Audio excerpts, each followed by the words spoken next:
Hello everyone. So guys the Hindu front page आज है 15 जुलाई 2022 Friday. चल शुरू करते हैं। ये हेडलाइन है, यहाँ लिखा है कि Gotabaya flies to Singapore, sends in his resignation mail.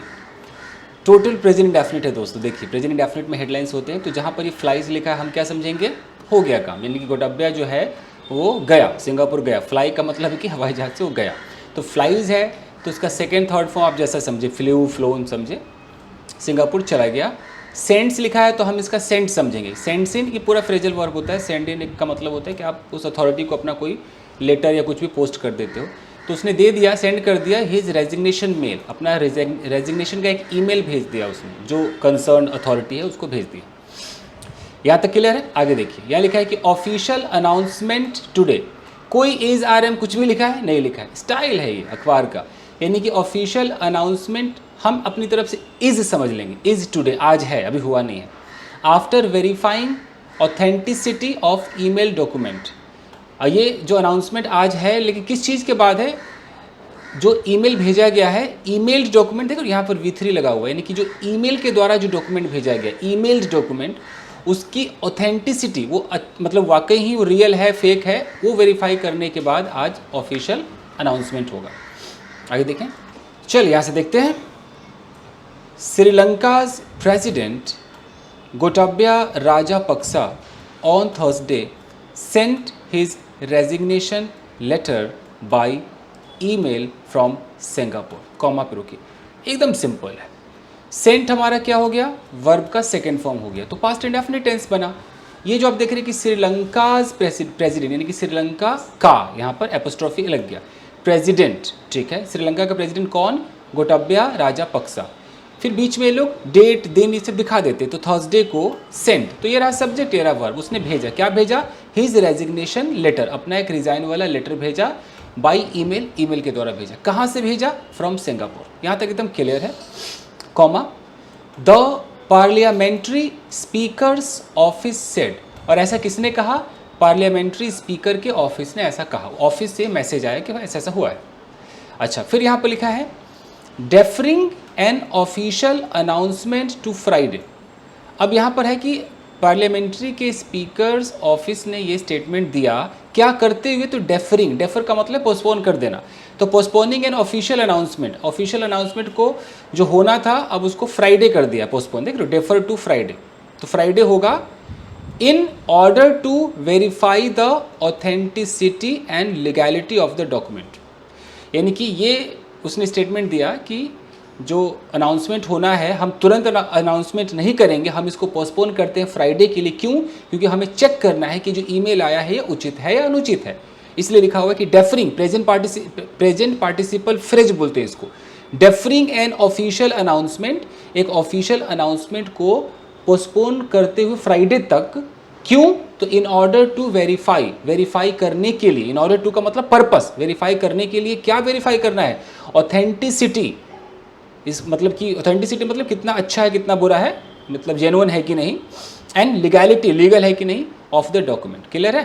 चलिए, तो इसमें कुछ सिखाने लायक तो है नहीं। एक आपका इन ऑर्डर टू आता है, ये तो आपको आना ही चाहिए, स्पोकन इंग्लिश में भी इसका इस्तेमाल है। इन ऑर्डर टू का मतलब पर्पस है, जैसे कि अंग्रेजी सीखने के लिए, in order to learn English, learn English आपको रोज़ प्रैक्टिस करने की ज़रूरत है। You need to practise daily, you need to practise daily. Practice की दो स्पेलिंग होती है, CE और AC। AC मतलब वर्ब है, CE मतलब नाउन। ये है। इसकी जगह आजकल एक और चलता है विद और व्यू टू, ये भी पता होना चाहिए। विद और व्यू टू के साथ वर्ब में हमेशा ING लगा होता है, ये भी पर्पस को दिखाता है। ऐसे ऐसा बोलना हो कि अंग्रेजी में फर्राटेदार होने के उद्देश्य से मैंने इस क्लास को ज्वाइन किया है, तो आई हैव, ऐसे बोल सकते हैं कि I have joined this class with a view to becoming या बीइंग, ING तो लगाना है, बिकमिंग या बीइंग फ्लुएंट इन इंग्लिश। समझ रहे हैं। तो ये होता है आपका गाइस। इन ऑर्डर टू तो बहुत फेमस है। चलिए आगे देखिए। The development came a day after mister Gotabaya, who rose to power in 2019 on a thumping election win, fled the country and sought refuge on 2 other islands as mass anti-government protests rapidly escalated last weekend. कसम से जो नया बच्चा होगा उसे कुछ भी समझ में नहीं आएगा कि अरे यार ये क्या हो गया, इसीलिए लोग न्यूज़पेपर से कतराते हैं, फ्रंट पेज एडिटोरियल से तोड़ते हैं ना गाइस, तोड़ के देखते हैं। द डेवलपमेंट का मतलब है कि भाई ये जो खबर आई है, ये जो थोड़ा सा प्रोग्रेस दिखा है, इसको डेवलपमेंट कहते हैं। तो ये जो न्यूज़ आया ना कि हाँ भाई ईमेल आ गया उसका, वो छोड़ दिया, सिंगापुर चला गया, इसको डेवलपमेंट कहा जा रहा है यहाँ। तो ये जो डेवलपमेंट है ये आया, ठीक है। कब आया? अ डे आफ्टर, एक दिन बाद आया।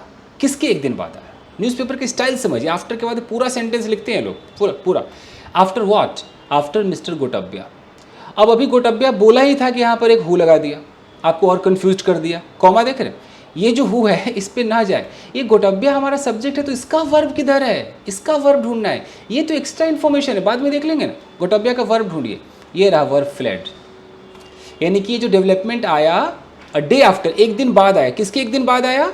जब मिस्टर गोटब्या फ्लेड, भाग गए, फ्ली का फ्लेड है, भाग गए, फ्लेड द कंट्री, फ्लेड के साथ कोई फ्रॉम नहीं आता, फ्लेड द कंट्री, कंट्री देश छोड़कर भाग गए, एंड सॉट रिफ्यूज, सीक मतलब होता है मांगना, चाहना, डिमांड करना, तो सीक का सॉट हो गया। सॉट क्या? रिफ्यूज का मतलब स्थान दे दो, मुझे रहने के लिए शेल्टर दे दो। तो ये देश छोड़कर भाग गए और एक रहने की जगह मांगे, कहाँ पर? ऑन 2 अदर आइलैंड, 2 आइलैंड्स में मांगा था। अब यहाँ देख लीजिए, फिर यहाँ पर एक और कॉमा है, अभी ऊपर वाला कॉमा हमारा बचा हुआ है। यहाँ कॉमा क्या कह रहा है? एज मास एंटी गवर्नमेंट, जैसा कि बहुत बड़ा सरकार के खिलाफ प्रोटेस्ट, मास मतलब बहुत बड़ा, एंटी गवर्नमेंट मतलब सरकार के खिलाफ, प्रोटेस्ट का मतलब प्रदर्शन। तो जब बहुत बड़ा सरकार के खिलाफ जो प्रदर्शन रैपिडली मतलब बहुत फास्ट, एस्केलेटेड बढ़ गया, कब बढ़ा? Last weekend. तो जैसे ही, एज मतलब जैसे ही ये जो मास एंटी गवर्नमेंट प्रोटेस्ट जो है वो बढ़ गया पिछले हफ्ते, वैसे ही ये भाई साहब मिस्टर गोटब्या क्या किए? भाग गए कंट्री छोड़कर, और इन्होंने रिफ्यूज मांगा है। कहाँ पर? 2 आइलैंड में मांगा है, ठीक है। ये तो इसके इतना होने के एक दिन बाद ये डेवलपमेंट आया। अब समझ में आ रहा है? अब मिस्टर गोटब्या के बारे में ये हु करके क्या लिखा है वो देख लीजिए। ये आपका रिलेटिव प्रोनाउन है, इससे जो वाक्य बनता है वो एडजेक्टिव क्लॉज कहलाता है। मुझे हंसी इसलिए आ रही है कि बेचारे जो नए बच्चे बेचारे फंस जाते हैं कि अरे यार क्या बकवासबाजी, क्या कर दिया, खिचड़ी पका दी। ऐसा होता है भाई, क्या करिए, यही स्टाइल है अंग्रेजी का।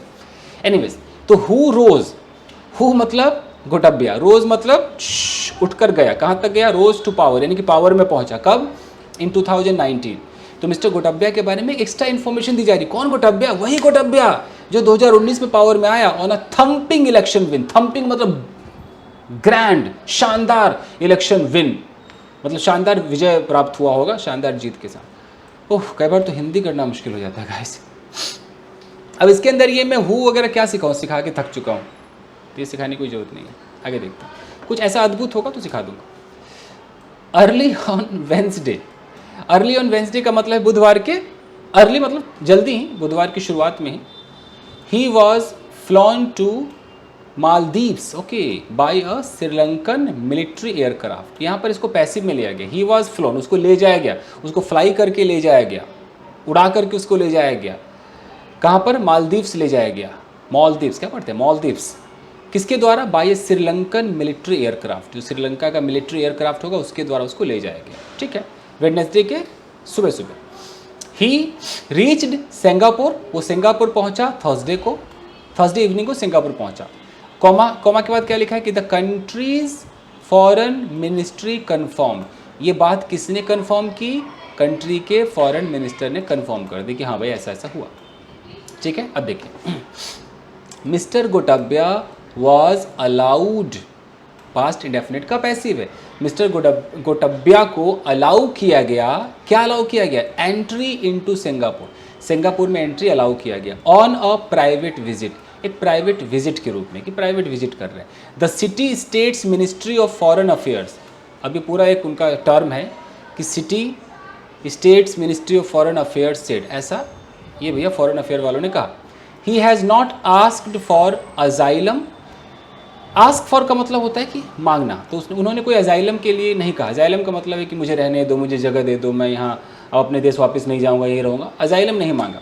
And neither has he been granted any asylum, और ना मांगा ना अजाइलम दिया गया। प्राइवेट विजिट आया, कुछ दिन रहेगा चला जाएगा, ऐसा। द मिनिस्ट्री सेड, ऐसा मिनिस्ट्री ने कहा। ये मैं सिखा सकता हूँ। यहाँ पर देख रहे ही has not asked for asylum, और फिर यहाँ पर नीदर क्यों आ गया? ये नीदर नॉर तो नहीं है, ये मैं आपको सिखा सकता हूँ। चल देखिए, एक तो होता है नीदर नॉर, वो भी लोग सही से जानते नहीं, कुछ भी इधर उधर लगा देते हैं। नीदर नॉर, एक मिनट, जैसे अगर मैं बोलूँ कि ना वो खेलती है,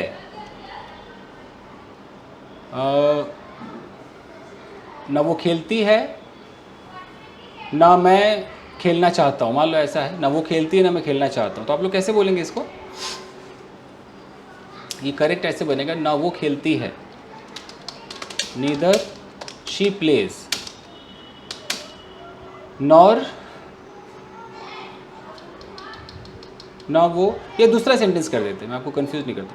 ना वो खेलती है ना मुझसे बात करती है, तो आप ऐसे बोल रहे हैं कि neither she plays nor she talks to me. अगर आप ऐसे करते हैं तो सोचिए कि सही है कि गलत है, फैसला खुद ही कीजिए आप। Neither she plays nor she talks to me, तो यहाँ पर होना चाहिए कि आप बात कर रहे हैं खेलने और टॉक, ये दो आइटम को लेकर आप बात करें, तो आपको ऐसे बोलना चाहिए कि she neither plays nor talks to me. ये है करेक्ट इंग्लिश। तो लोगों को नीदर नॉर के ना पोजीशन नहीं पता होता, कहाँ पे हमें लगाना, कैसे भी बोल देते हैं वो। तो ये तो नीदर नॉर है, ये तो आप कभी सीख लीजिएगा। अभी जो मैं आपको सिखा रहा हूँ कि एक इकलौता नीदर क्यों आया, तो इसका नियम है कि एक रखना चाहिए आपको नेगेटिव सेंटेंस, नेगेटिव सेंटेंस, उसके बाद उसमें लगा दो नीदर, और फिर लगा दो कोई हेल्पिंग वर्ब, फिर सब्जेक्ट, उसके बाद जो उसका वर्ब होगा। जैसे वो मुझसे बात नहीं करती है, ये नेगेटिव होना चाहिए, she doesn't talk to me, और यहीं से वो मुझसे बात नहीं करती है, ना ही मेरे घर आती है। अब ना ही यहीं से जोड़ना है, ना ही मेरे घर आती है, तो यहाँ लिख दो नीदर, फिर आती है प्रेजेंट इंडेफिनिट, तो हमें हेल्पिंग वर्ब लगाना है does, neither does she come to my house या होम। जैसे मैं तुमसे मिलूँगा नहीं, ना ही तुम्हें कभी इनवाइट करूँगा, तो I will not meet you, ना ही तुम्हें इनवाइट करूँगा, neither will I invite you ever. ये है एक छोटा सा, इसीलिए यहाँ पर साफ लिखा है कि he has not asked for asylum and neither, और नीदर के बाद आपको हेल्पिंग वर्ब पहले लगाना है, तो neither has he been granted, ना ही उसको ग्रांट किया गया है। चलिए आगे देखते हैं। Parliament will not be convened, convene का मतलब होता है मीटिंग बुलाना, हाउस बुलाना, पार्लियामेंट को बुलाना मतलब मीटिंग रखना। तो parliament will not be convened, future indefinite का पैसिव है कि पार्लियामेंट को फ्राइडे जो है वो नहीं बुलाया जाएगा, मतलब कोई मीटिंग नहीं होगी। एज वॉज अनाउंस्ड, जैसा अनाउंस्ड किया गया था कि फ्राइडे मीटिंग होगी, तो फ्राइडे अब नहीं होगा। स्पीकर महिंदा यापा अबे वार्देनास ऑफिस सेड, ऐसा इनके ऑफिस से खबर आई। अब क्यों नहीं होगा, तो ओइंग टू का मतलब के कारण, owing to the delay in the receipt, यानी कि रिसिप्ट में कुछ डिले हो गई है उसके कारण। किस चीज़ का रिसिप्ट है, तो प्रेपोजिशनल फ्रेज देखिए, of the president's resignation letter, यानी कि प्रेसिडेंट के रेजिग्नेशन लेटर का जो रिसिप्ट है उसमें कहीं ना कहीं डिले हो गई, उस डिले के कारण, ओइंग टू का मतलब के कारण, उस डिले के कारण जो है अब वो नहीं हो पाएगा, फ्राइडे को जो पार्लियामेंट बुलाना था वो नहीं हो पाएगा। Once accepted, his resignation would signal a resounding victory to the citizens' protests spanning months. अब देखिए, once accepted, एक बार अगर रेजिग्नेशन एक्सेप्ट हो गया जांच पड़ताल करके कि भाई ओरिजिनल है कि नहीं, अगर एक्सेप्ट हो गया तो his resignation would signal, उसका जो रेजिग्नेशन है वो सिग्नल देगा, would signal a resounding victory, resounding मतलब जबरदस्त, विक्ट्री। विक्ट्री किसकी हुई है, तो विक्ट्री के साथ फिक्स्ड प्रेपोजिशन टू आता है, victory to the citizens protest, वो जो सिटीजन्स प्रोटेस्ट, सिटीजन का जो प्रोटेस्ट है, जो प्रदर्शन है। अब यहाँ पर प्रेजेंट पार्टिसिपल है कि स्पैनिंग मंथ्स, जो महीनों से बढ़ता जा रहा, महीनों से स्पैन हो रहा, मतलब बढ़ रहा है, तो उसको कहीं ना कहीं विक्ट्री मिलेगी। फिर कॉमा पे लिखा है कि डिमांडिंग, वो प्रोटेस्ट जो डिमांड कर रहा है कि गोटा गो होम, कि गोटब्या घर जाओ। फिर लिखा है कि taking responsibility for the country's worst economic downturn since independence in 1948. अब यहाँ पर किसके बारे में लिखा है ये टेकिंग?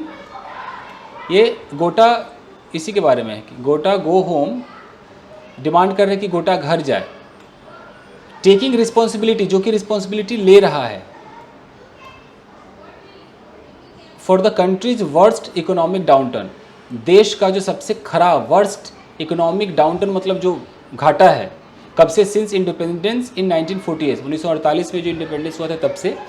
तो ये लोग बहुत खुश हो जाएंगे, विक्ट्री हो जाएगी। The powerful leader was forced, past indefinite का पैसिव है कि पावरफुल लीडर को फोर्स किया गया टू फ्ली, भाग जाने के लिए, एंड क्विट, और क्विट कर देने के लिए after enraged protesters stormed his office. किस चीज़ के बाद ऐसा हुआ कि इतना पावरफुल लीडर भैया मजबूर हो गया भागने के लिए, मजबूर हो गया कि अपने पोस्ट को क्विट कर दे। आफ्टर एनरेज्ड मतलब गुस्से वाले, प्रोटेस्टर्स मतलब प्रदर्शनकारी, स्टॉर्म का मतलब जबरदस्ती घुस गए, एकदम गुस्से में घुस गए, हिज ऑफिस उसके ऑफिस में घुस गए, एंड होम घर में घुस गए on Saturday. As a deepening crisis left citizens scrambling for essentials amid acute shortage and hyper inflammation. अब यहाँ पर लिखा है कि वो घर में घुस गए, ठीक है। जैसा कि एज मतलब जैसा कि डीपनिंग क्राइसिस, डीप का मतलब और गहरा होता हुआ, क्राइसिस और मतलब जो ये प्रॉब्लम है, क्राइसिस मतलब ये जो प्रॉब्लम आ गई है ये और डीप हो रहा है और गहराता जा रहा है, मतलब और बढ़ रहा है। तो ये जो डीपनिंग, ये प्रेजेंट पार्टिसिपल है, ये जो बढ़ता हुआ जो क्राइसिस है, लेफ्ट जिसने छोड़ दिया सिटीजन्स को, स्क्रैम्बलिंग मतलब कि छीना झपटी करते हुए, किस चीज़ के लिए छीना झपटी कर रहे? फॉर इसेंशियल्स, रोजमर्रा की चीज़ों के लिए बेचारे लड़ रहे, मर रहे, मैं पहले, ये इस कगार पे लाके छोड़ दिया है। अमिड क्यूट शॉर्टेज, अमिड का मतलब के बीच में, क्यूट अक्यूट का मतलब होता है कि बहुत ज़्यादा, शॉर्टेज मतलब कमी है, तो बहुत ज़्यादा कमी है, बहुत ज़्यादा हाइपर इन्फ्लामेशन है, बहुत ज़्यादा मतलब जो क्या है, हाइपर इन्फ्लेशन, हाँ इन्फ्लेशन है ना, हाँ इन्फ्लेशन मतलब महंगाई, बहुत ज़्यादा महंगाई है, ये सब कहानी इन्फ्लेशन ही है ना, हाइपर इन्फ्लेशन, ठीक है।